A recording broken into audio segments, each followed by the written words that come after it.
Good morning, everybody. It's Mark, and we're back here for T3 Live. Back from vacation. Good to be back. After Labor Day, it's back to business. It normally takes around 2 weeks for the market to really, the volume to kick in. Obviously, we've been light volume overall, so who knows if that's even going to happen.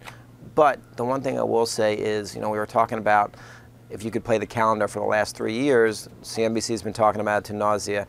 You would have been buying, October, November, selling in May, and then not buying until, late October, November.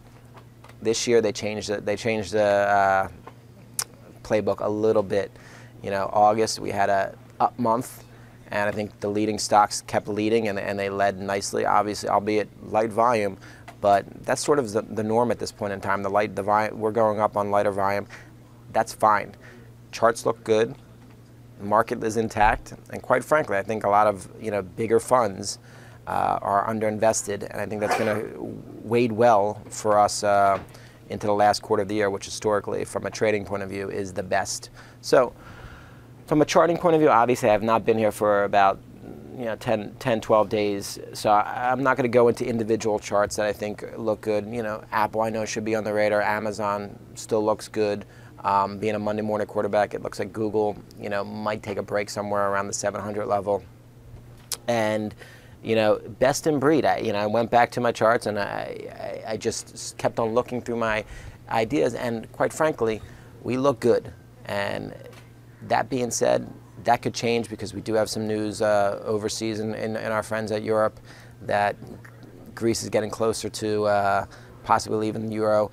That will obviously cause big headline news. We'll have to see where that happens. Overall, guys, I'll get a little better picture. Today, when I start trading a little bit, when I start seeing some action, gold and silver, I think, were the standouts last week.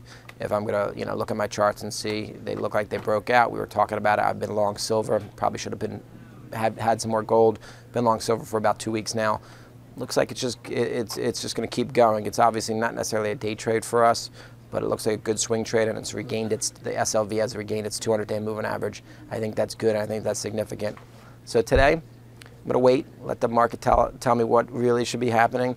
Saw a little lightness, in the S&Ps over the last few days.